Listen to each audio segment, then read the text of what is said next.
Dalam kehidupan di dunia ini pasti kita semua tidak akan pernah luput dari ujian dan cobaan yang akan diberikan oleh Allah Subhanahu wa taala. Karena bagaimanapun juga dunia ini adalah darul mihnah, tempatnya ujian, tempat gak enak nanti di surga Allah Subhanahu wa taala.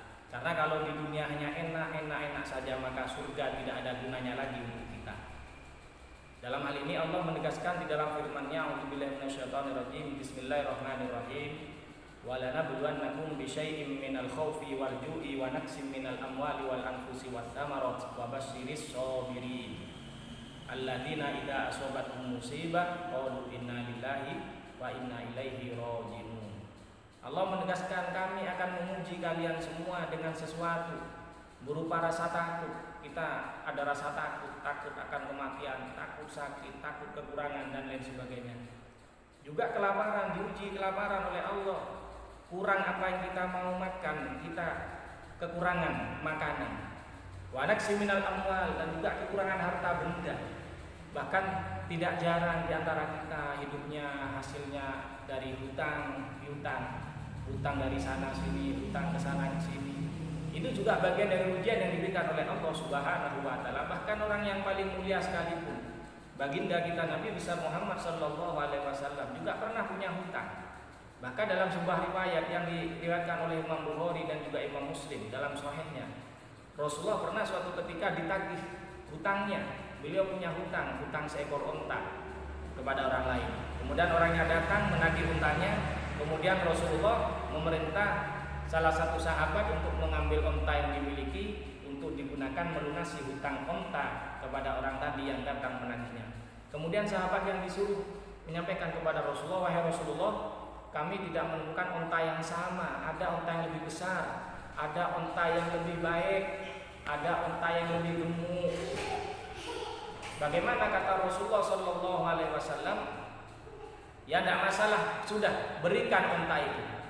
Kemudian Rasul menyatakan, inna khiyarakum ahsanukum qada'an. Sebaik-baiknya kalian adalah yang paling baik di dalam memberikan balasan.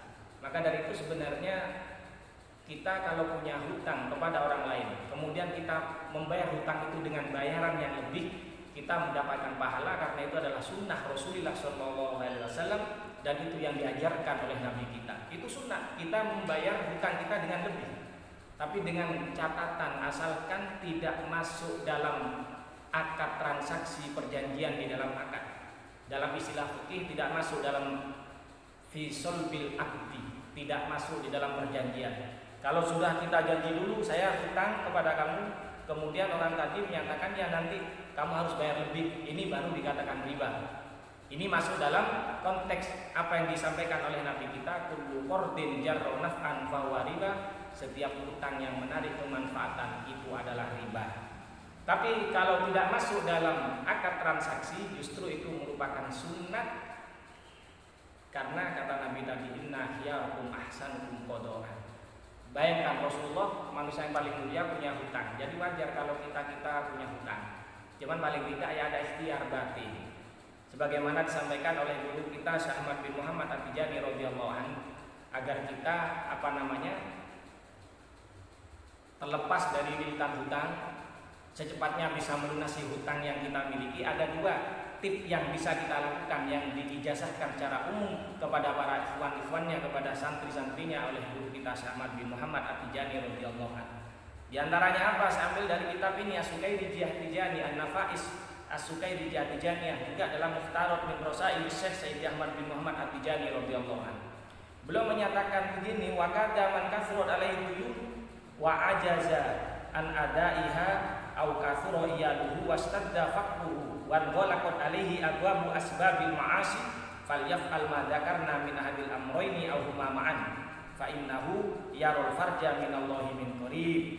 Jadi barang siapa yang banyak hutangnya, terlilit hutang yang begitu banyak, kemudian tidak mampu untuk melunasinya, wa ajaza an adaiha, tidak mampu untuk melunasinya, tidak mampu untuk membayarnya, au kathura iyaluhu, keluarganya banyak yang menjadi tanggungan kehidupannya, biaya sekolah, biaya pendidikan dan lain sebagainya, wastadda faqruhu, sangat fakir dalam kehidupannya, kemudian pintu-pintu rezeki selama ini ditutup masih sempit pintu rizkinya, masih kecil pintu rizkinya, maka pesan dari guru kita lakukan apa yang saya sebutkan tadi. Bisa salah satu atau kedua-duanya secara bersamaan, apa? Yaitu membaca ya latif, ya latif, ya latif. Kita baca 1000 kali setiap setelah sholat maktubah. Kalau tidak mampu cukup di pagi hari kita membaca 1000, kemudian di sore hari kita membaca 1000 dari bacaan ya latif, ya latif, ya latif. Itu yang pertama. Kemudian yang kedua, kata guru kita membaca sholawat fatih 5 uglik.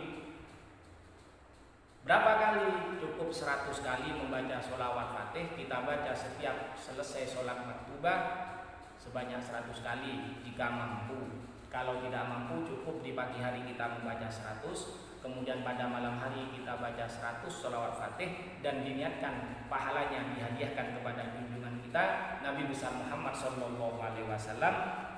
Bisa salah satunya kita lakukan ya latif atau sholat fatih, atau kedua-duanya, yaitu ya latif dengan sholat fatih kita lakukan kedua-duanya. Maka kata guru kita apa? Fa innahu yarul farja minallahi min qarib. Maka insyaallah secepatnya akan diberikan jalan keluar untuk melunasi hutang-hutangnya.